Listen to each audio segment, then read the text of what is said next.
सारे गोल्स को कंप्लीट करने के लिए। तो क्या अगले 100 दिनों में मैं ये सारे गोल्स को कंप्लीट कर पाऊंगा इन माइनक्राफ्ट हार्डकोर? जानने के लिए वीडियो को एंड तक देखना एंड वीडियो को लाइक कर देना। इस वीडियो पे एम करते हैं 301 लाइक्स के लिए। चैनल पे नए हो तो ऐसी और वीडियोस देखने के लिए चैनल को सब्सक्राइब कर देना। वीडियो को हैप्पी करना मत भूलना। Without wasting any time let's begin. So day 1 को मैं स्पॉन हो गया था इस मशरूम ओनली वर्ल्ड में, जहाँ पे मुझे दूर दूर तक मशरूम के अलावा और कुछ भी नहीं दिख रहा था। बट मैंने जैसे ही थोड़ा सा पीछे देखा मुझे एक चेस्ट दिखती है, तो फिर यार मैं फटाफट से भागता हुआ उस चेस्ट के पास में चला जाता हूँ। एंड वो थी एक बोनस चेस्ट, जहाँ से मुझे 4 जंगल सैपलिंग, थोड़े बहुत वुडन के टूल्स मिल गए थे। अब इस वर्ल्ड में सर्वाइव करना थोड़ा सा इजी हो गया था। बट तुम लोग बोलोगे कि तू माइनक्राफ्ट भी तो ढूंढ सकता था। इस वर्ल्ड में वैसे माइनक्राफ्ट एग्जिस्ट नहीं करती, ऊपर से कोई भी मॉब स्पॉन नहीं होता सिवाय एंड मशरूम का उसके, जिनको मैंने थोड़ा बहुत फूड एंड लेदर जमा करने के लिए फेल दिया। अपनी लकड़ी की उलाड़ी तोड़ने के बाद मुझे इतना समझ में आ चुका था कि मुझे स्टोन टूल्स की सख्त जरूरत है। बट वो बनाने से पहले मैंने रिवर के किनारे से कुछ शुगरकेन माइन कर लिए।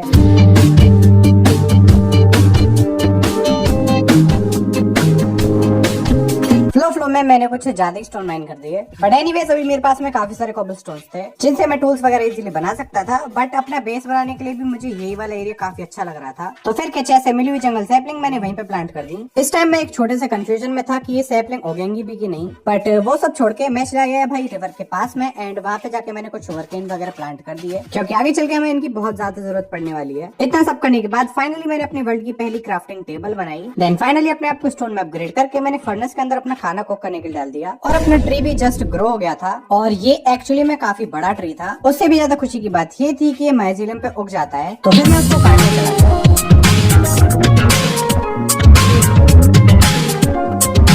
तो ऐसे करके मैंने थोड़ी बहुत जंगल लॉग जमा कर लिए थे और उस पेड़ को काटने के बाद मेरे पास में और भी काफी सारी सैपलिंग्स आ चुकी थी जिनको मैंने प्लांट कर दिया और इस पेड़ को ऐसे खड़ा छोड़ दिया। खाने को जल्दी कुक करने के लिए मैंने अपने फर्नेस को स्मोकर में कन्वर्ट कर लिया एंड देन उसके अंदर स्टिक्स लगा के अपने खाने को कुक करने के लिए छोड़ दिया। और ऐसे करके मेरे पास में 23 कुक्ड स्टीक आ चुके थे। वैसे कुक्ड बीफ को ही स्टीक बोलते हैं ना। एनीवेज यार रात होते होते मेरे पास में काफी सारा खाना आ चुका था। मेरी इन्वेंटरी ना फालतू चीजों से भरी हुई थी, इसलिए मैंने 4 चेस्ट बनाई और उनको प्लेस करके अपनी इन्वेंटरी का सारा कूड़ा उसके अंदर भर दिया। स्टोन टूल से काम करते करते यार मैं परेशान हो चुका था, तो अब बारी थी अपने लिए आयरन फाइंड करने की। बट वो करने से पहले मैंने अपने शुगरकेन्स को हार्वेस्ट किया और रिवर के किनारे उनको रीप्लांट भी कर दिया। वो सब करने के बाद मैं चला जाता हूँ एक केव की तलाश में। फिर केव में जाके मैंने थोड़ी देर माइनिंग की।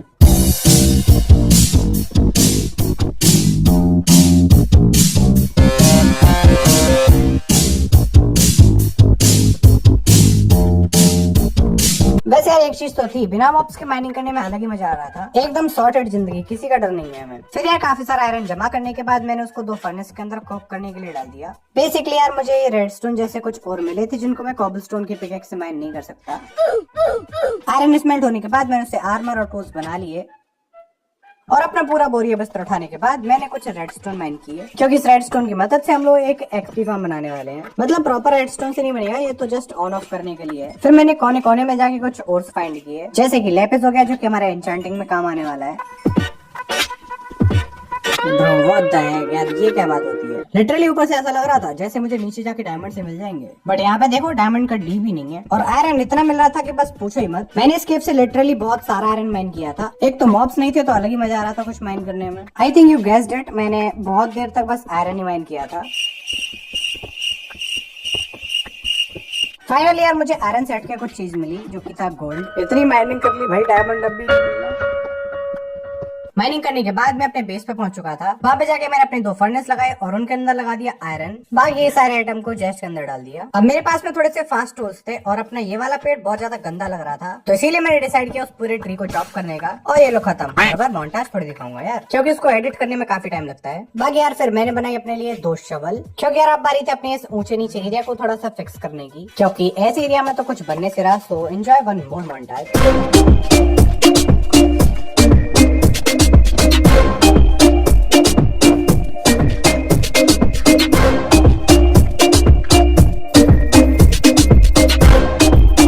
काफी देर तक मेहनत करने के बाद मैंने अपने एरिया को फिक्स कर दिया था और रात के टाइम मेरे बेस पे एक ट्रेडर आया था जिसकी ट्रेड तो इतनी खास नहीं थी, बट फिर भी मैंने उससे अपनी वाटर बकेट ट्रेड की क्योंकि मेरा गोल था हर एक टाइप की सैपलिंग को जमा करना जो कि मुझे ऐसी बंदे से मिलेंगी। बट यार इन लोगों से एमराल्ड निकालना भी बहुत ज्यादा हार्ड है। 2 वाटर बकेट ट्रेड करके बंदे ने मना कर दी थी और अब जब इसका कोई काम बचा नहीं था तो मैंने उसको फेल दिया और उपहार स्वरूप उसने मुझे अदृश्य होने का काढ़ा दिया। पूरी क्लीनिंग होने के बाद अपना एरिया कुछ ऐसा दिख रहा था और इतना सब करने में मेरे सारे शुगर केन्स भी ग्रो हो चुके थे तो मैंने उनको हार्वेस्ट किया और ऐसे शुगर केन माइन करने में थोड़ा सा अजीब सा लग रहा था, इसीलिए मैंने डिसाइड किया एक प्रॉपर शुगर केन फार्म बनाने का, जिसके लिए यार मैंने काफी लंबे लंबे 4-5 गड्ढे खोदे। उसके बाद मैंने एक एक करके सारे गड्ढों के अंदर पानी भरा और हार्वेस्ट करते टाइम शुगर केन पानी में न गिरे इसलिए मैंने कुछ ट्रैप डोर्स लगा दिए। देन फाइनली बारी आई शुगर केन प्लांट करने की और इसी टाइप से मेरे पास में आ चुका था अपना पहला प्रॉपर शुगर केन फार्म। फिर मैंने डिसाइड किया काउस के लिए एक बान बनाने का, बट फिर मुझे रियलाइज होता है कि मेरे पास में तो वेट ही नहीं है जिससे कि मैं काउस को ब्रीड करवा सकूं एंड अट्रैक्ट कर सकूं। सो ये चीज मेरे फ्यूचर के लिए छोड़ दी जब हमारे पास में वीट फार्म होगा। इतना सब करने के बाद मैं चला जाता हूँ यार डायमंड माइनिंग पे, क्योंकि आयरन टूल से काम करते करते मैं थक चुका था।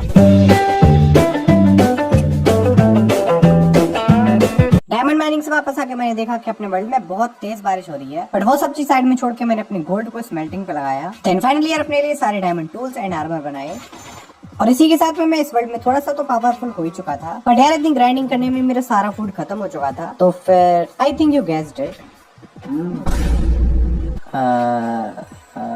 ये तो दिखी नहीं भाई मेरे को, बट सामने की साइड में 2 काउस और दिख रही थी जिनके साथ में बच्चा था तो मैंने छोड़ दिया यार उनको भी। यार ये बच्चे काम खराब करवा रहे थे मेरा, बट जिनके साथ में कोई नहीं था उनके साथ में मैं था। मैं उनकी पूरी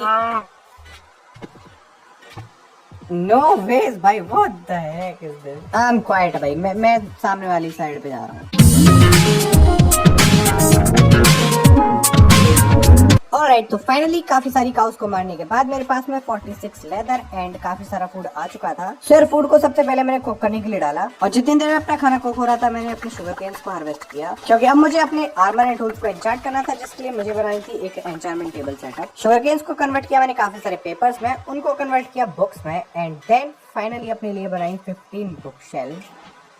और एन्चांटमेंट टेबल बनाने के लिए मेरे पास में ऑब्सीडियन नहीं थे, बट लकीली सामने लावा पूल था तो मैंने वहां से ऑब्सीडियन निकाल लिए। फाइनली मैंने एक एन्चांटमेंट टेबल बनाई एंड टेरपी को इसी के साथ में मेरा पूरा एन्चांटमेंट टेबल सेटअप रेडी था, बट यार इसका कुछ फायदा था नहीं क्योंकि मेरे पास में एक्सपी नहीं थे एन्चांटमेंट्स करने के लिए। इसी बीच एक मॉडर्न ट्रेडर आता है जो कि लाया था एक बर्च सैपलिंग। फिर से मैंने उसके साथ में अपनी बाल्टी ट्रेड की एंड फाइनली मैंने उस बंदे से ले ली एक बर्च सैपलिंग। बाकी तो अपनी परंपरा के अनुसार मैंने उसको मार दिया और ये बंदा लिटरली हर बार पोशन ड्रॉप कर रहा था। आई डोंट नो ये कितना रेयर है, बट मुझे तो बार बार मिल जा रहे थे। फिर मैंने अपनी खरीदी हुई फर्स्ट सैपलिंग को प्लांट किया। अपनी सैपलिंग ग्रो हो रही थी, इतनी देर में टाइम था नेदर जाने का, जिसके लिए मैंने ग्रेवल से फ्लिंट निकाली। लिटरली भाई रिकॉर्डिंग ऑन करती फ्लिंट मिली है। फाइनली मैंने एक नेदर पोर्टल को सेटअप करके लाइट अप कर दिया। फिर क्या गोल्डन हेलमेट पहन के नेदर में अपना पहला कदम रख दिया और नेदर में मेरे स्वागत में 2 घास खड़ी हुई थी, लेकिन घास तो उड़ती है ना। ले भाई गायब भी हो गई। थोड़े टाइम बाद ही घास का कमबैक भी हो गया था, बट अभी तक मैंने शुरू भी नहीं किया। क्वार्ट्ज माइन करना फॉर एक्सपी एंड ये एक्सपी फार्म बनाने में भी काम आने वाले हैं। और यहाँ पे लिटरली मैंने अब तक की सबसे बड़ी क्वार्ट्ज वेन देखी थी, जिससे मुझे मिले 28 क्वार्ट्ज विदाउट फॉर्च्यून। नेदर आने का एक और फायदा था, मैं स्ट्राइडर को मार के स्ट्रिंग जमा कर सकता था। देखो ये थोड़ा सा टाइम टेकिंग हो सकता है, बट हम लोग का बेड बन जाएगा एटलीस्ट। मेरे स्पॉन के पास में ना एक वॉर्प्ड बायोम थी और वॉर्प्ड बायोम मतलब एंडरमैन्स की कुटाई ऑब्वियसली।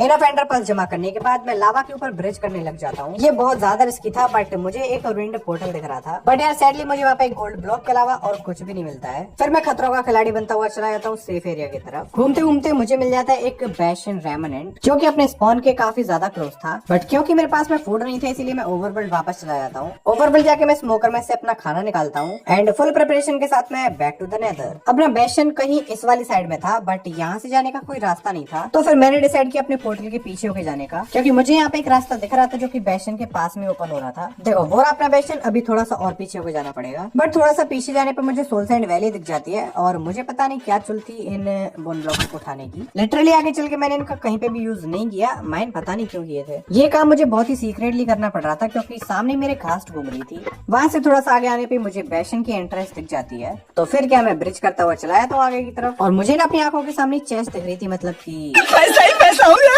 बट यार बिना एन्चेंटमेंट्स के यही सब करना बहुत ज्यादा रिस्की था। बट यार तुम्हारे भाई को किसी चीज से डर नहीं लगता सिवाय पेरेंट्स की डांट के। चेस्ट से सामान निकालते हुए दो पिगलिन्स ने मेरे को देख लिया था, बट फिर भी यार वो मेरा कुछ नहीं बिगाड़ पाए। मैंने वहाँ की एक और चेस्ट ओपन की जहाँ पे मुझे कुछ भी काम का नहीं मिलता। फाइनली मैं उनके एक और खजाने वाले कमरे के अंदर पहुंच जाता हूँ जहाँ पे मुझे आर्मर ट्रिम मिल जाता है। मैं सोच रहा था सेकंड चेस्ट के अंदर मेरे को अपग्रेड ट्रिम मिल जाएगा, बट ऐसा कुछ भी नहीं था। और क्योंकि बेशन पूरी तरह से टूटा हुआ था इसलिए यहाँ पे और चेस्ट थी नहीं, मतलब कि मेरे को कोई और बेशन रेमनेंट फाइंड करना पड़ेगा अपग्रेड ट्रिम के लिए। बट वो बात का टॉपिक था, अभी के लिए तो मुझे यहाँ से बाहर निकलना था। ओवरवर्ल्ड आके मैंने बेशन से लाया हुआ सारे आइटम एक चेस्ट के अंदर रखा। अपना बेड बनाने के लिए मेरे पास में इनफ स्ट्रिंग्स आ चुकी थी, तो मैंने फाइनली अपने लिए एक बेड बनाया। एंड फाइनली यार खुशी खुशी में मैंने वहाँ पे रिस्पॉन भी सेट कर दिया।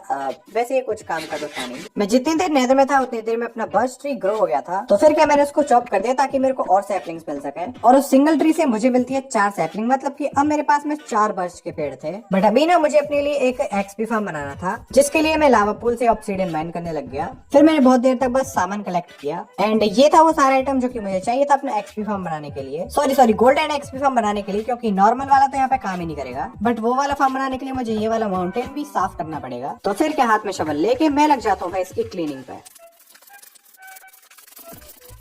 और थोड़ी बहुत देर तक गधा मजदूरी करने के बाद ये माउंटेन गायब हो चुका था। और क्योंकि मेरे पास में सारा आइटम पहले से था, तो मैं चला तो एक एक्सपी फार्म बनाने के लिए, जिसको बनाना इतना कॉम्प्लिकेटेड है नहीं। इस फार्म की ट्यूटोरियल वीडियो का लिंक डिस्क्रिप्शन में, so you can check out. So finally ये रहा अपना एक बहुत ही तगड़ा एक्सपी फार्म, जो कि हम लोगों को बहुत सारी एक्सपी के साथ में काफी सारा गोल्ड भी देता है। वैसे एक्सपी फार्म के बराबर मैंने लगा दिए थे काफी सारे बर्च ट्री, एंड यहाँ पे लगा दिए थे जंगल ट्री। फिर एक लीवर को फ्लिक करके मैंने इस फार्म को एक्टिवेट किया। और किलिंग चैम्बर के पास का सीन मैंने कुछ ऐसा बना रखा था, एन्चेंटमेंट टेबल एंड स्टोरेज के लिए काफी सारी चेस्ट, क्योंकि ये लोग लिटरली बहुत सारी लूट ड्रॉप करते हैं। फिर मैंने एक के बाद एक इन लोगों को पेलना शुरू किया जब तक मेरी 30 एक्सपी नहीं हो जाती। 30 एक्सपी होने के बाद मैंने सबसे पहले अपनी स्वॉर्ड को एन्चेंट किया, जिसमें मुझे फायर एस्पेक्ट एंड नॉकबैक 2 मिलती है, जो कि काफी अच्छी खासी एन्चेंटमेंट्स है। बट इन लोगों के लिए ये बिल्कुल ही यूजलेस थी, क्योंकि इन लोगों को फायर से डैमेज नहीं पड़ता है। बट इतनी अच्छे एन्चेंटमेंट्स को मैं जाने भी नहीं दे सकता था, इसीलिए मैंने एक और स्वॉर्ड एन्चेंट की, जिसमें मुझे स्माइट 5 एंड नॉकबैक मिलती है, जिसको मैंने कंबाइन किया अपनी प्रीवियस स्वॉर्ड के साथ में। एंड अब जाके अपनी स्वॉर्ड इन लोगों को वन शॉट कर रही थी। फिर मैंने एक और स्वॉर्ड बनाई और उसको एन्चेंट करने लगा, बट उसमें मुझे कुछ खास एन्चेंटमेंट्स मिली नहीं, इसलिए मैंने अपनी पिकैक्स को एन्चेंट किया और उसमें भी एन्चेंटमेंट टेबल लगा दिया। बट हाँ, सेकंड पिकैक्स में मेरे पास में फॉर्चून एंड अनब्रेकिंग आ चुकी थी। फिर ऐसे करके मैंने अपनी शवल को एन्चेंट किया, जिसमें मुझे अनब्रेकिंग एंड एफिशिएंसी 4 मिलती है। So I think you get the idea कि मैं अपने आर्मर टूल्स को कैसे एन्चेंट करता हूँ, क्योंकि मेरे पास में काफी सारे लोगों के कमेंट्स आते हैं कि भाई तूने क्रिएटिव यूज किया, तो ऐसा कुछ भी नहीं है। यो तो मैंने एन्चेंट के लिए थे अपने सारे आर्मर एंड टूल्स। ड्यूरेबिलिटी सबकी फुल है, क्योंकि मैंने काफी सारे टूल्स को एन्चेंट करके कंबाइन किया है to get these max out enchantments. But armor में मुझे पहली बार में मिल गई थी एन्चेंटमेंट्स, तो इसकी ड्यूरेबिलिटी कम है। बाकी इस दौरान मुझे काफी सारा गोल्ड भी मिला था। सो आई थिंक तुम लोग इसकी ट्यूटोरियल वीडियो को जरूर से देख सकते हो। यार आर्मर और टूल्स में एन्चेंटमेंट्स आने के बाद ना हाथ में अलग ही खुजली मचती है एंड ड्रैगन को पहनने की, जिसके करने के बाद मुझे एक और बड़ा पैशन मिल जाता है, जहाँ पर जाने से पहले मेरा सामना एक ब्रूट से होता है और उसके पीछे पीछे एक और ब्रूट आ गया था। और एक बंदा अपनी फुर्ती में आया कि ब्रूट को नीचे गिरा दिया, और एक बंदा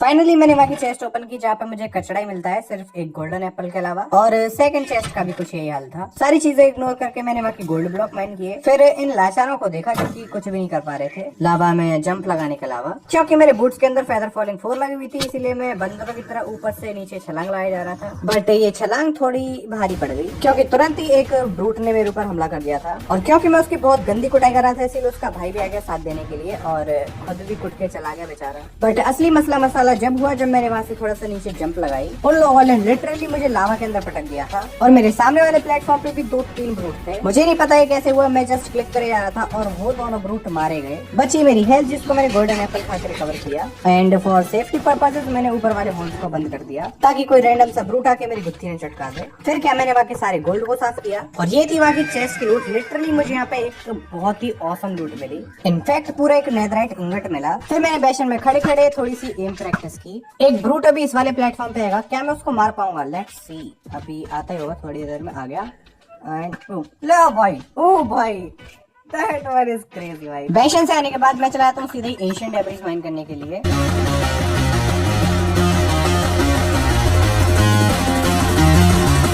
एंशिएंट डेब्रिस माइन करने के बाद मैं पहुंच जाता हूँ सीधे नेदर फोर्ट्रेस, ऑब्वियसली कुछ ब्लेज रॉड जमा करने के लिए। ब्लेज रॉड तो जमा हो चुकी थी, अब विदर स्केलेटन हेड की बारी, जो कि मुझे लिटरली पहले विदर स्केलेटन को मार के मिल गया। How is that possible bro. बाकी विदर को समन करवाने के लिए एंड पोशंस वगैरह बनाने के लिए मैंने नेदर पॉट भी उठा लिए। ऑलरेडी 2 हेड हो चुके हैं।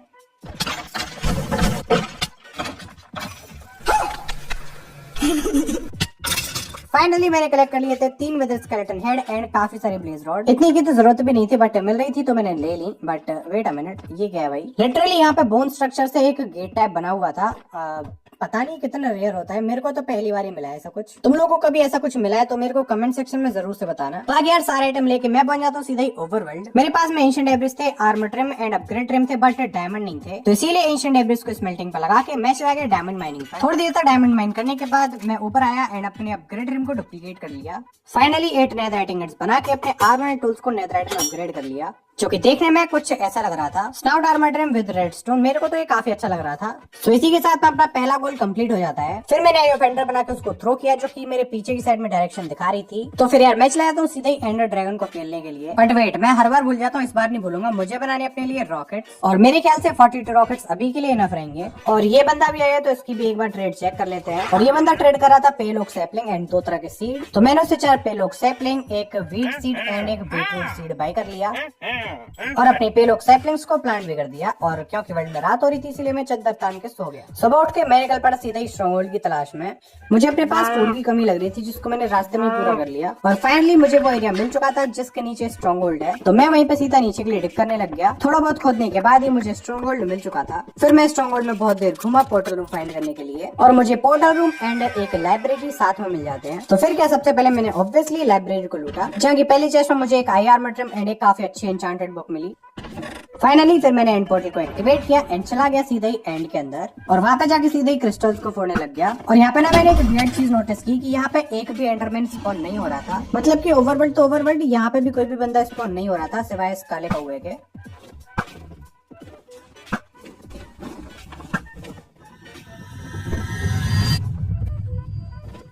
पिलर्स के ऊपर चढ़ने के लिए मेरे पास में ब्लॉक्स खत्म हो गए थे, तो मैंने थोड़े बहुत ब्लॉक्स यहीं से माइन कर लिए और पिलर्स के ऊपर सीधा चढ़ने लगा। बट ये एंडर ड्रैगन को पसंद नहीं आया। यहाँ पे बस एक लास्ट क्रिस्टल बचा था, जिसको मैंने भाई कूद कूद के फोड़ा लिटरली में, क्योंकि ये यहाँ का सबसे ऊंचा टावर था। क्रिस्टल्स फोड़ने के बाद अब बारी थी ड्रैगन को तोड़ने की। बस आखिरी का एक फटका बचा है एंड खत्म। तो इसी के साथ में मैंने ड्रैगन को भी खत्म कर दिया था बड़ी इजीली। फिर मैंने रिवर्स गियर में एंडर ड्रैगन की एक्सपी को उठाया और उसके बाद उसके अंडे को भी अब कैसे उठाऊं। फाइनली मैंने ड्रैगन के अंडे को भी उठा लिया था। ड्रैगन का अंडा आने के बाद अब बारी थी इलाइट्रा और उसकी मुंडी लाने की, जिसके लिए मैंने एंड गेटवे के अंदर पल मारी एंड पहुंच गया एंड सिटी वाले आइलैंड्स पे। और मुझे अपनी आंखों पे विश्वास नहीं हो रहा था कि मेरे जस्ट इसके नीचे भाई सामने यहाँ पे एंड सिटी है। This is actually crazy. बाकी सिटी से मेरा कुछ भी काम नहीं था, तो मैं सीधा टावर अप करते हुए चला गया शिप के पास। वहाँ की पहली चेस्ट से मुझे कुछ diamond and spire armour trim मिलता है और सेकंड चेस्ट से कुछ आर्मर पीस। फाइनली मैंने तितली के पर को भी उठाया और मैं ड्रैगन हेड कलेक्ट करने जा रहा था, इतने में एक शल्कर ने मेरे ऊपर हमला कर दिया और इलाइट्रा का यूज करते हुए मैंने उसको खत्म कर दिया। नीचे जाके उसके शेल को उठाया, देन ड्रैगन हेड उठाया, इलाइट्रा और रॉकेट का यूज करते हुए मैं पहुंच गया सीधे एंड आइलैंड पे और वहां से पोर्टल के थ्रू सीधा ओवरवर्ल्ड। स्ट्रॉन्गहोल्ड लाइब्रेरी से मिली हुई एक बुक को मैंने अपनी स्वॉर्ड पे लगाया और एक बुक को अपनी बो पे लगाया।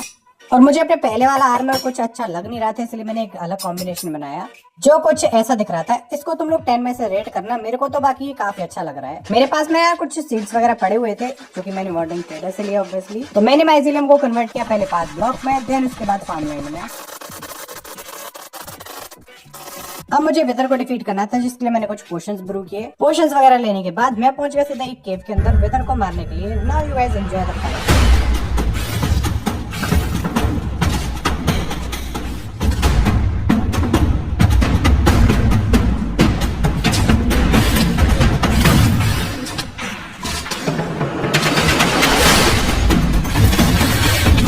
और ये लो, इसी के साथ में मैंने अपने प्यारे विदर भैया को भी खत्म कर दिया था। फाइनली ये रहा अपना नेदर स्टार। विदर को मारने के बाद फिर मैंने काफी देर तक बस आयरन माइन किया। इस बार टाइम की कमी को देखते हुए मैंने सिर्फ आयरन बीकन बनाया। 2000 years later. काफी सारा आयरन लाने के बाद मैंने उसको सबसे पहले स्मेल्टिंग पे लगा दिया। अब बस मुझे वेट करना था इसके स्मेल्ट होने का। उसी दौरान बट मैंने काफी सारी ट्रेडिंग की ट्रेडर से, जिसके बाद में मेरे पास में भाई हर एक टाइप के पेड़ हो जाते हैं। ये गोल भी कंप्लीट। इसी बीच अपना पूरा आयरन स्मेल्ट भी हो गया था, जिससे मैंने एक बीकन बनाया और उससे मैंने ले ली हेस्ट 2 की पावर। तो इसी के साथ में मैंने अपने इन 4 गोल्स को कंप्लीट कर लिया था। अब बचता है अपना लास्ट गोल, अपने लिए एक घर बनाना। सो उसके लिए you guys just enjoy the cinematic shots.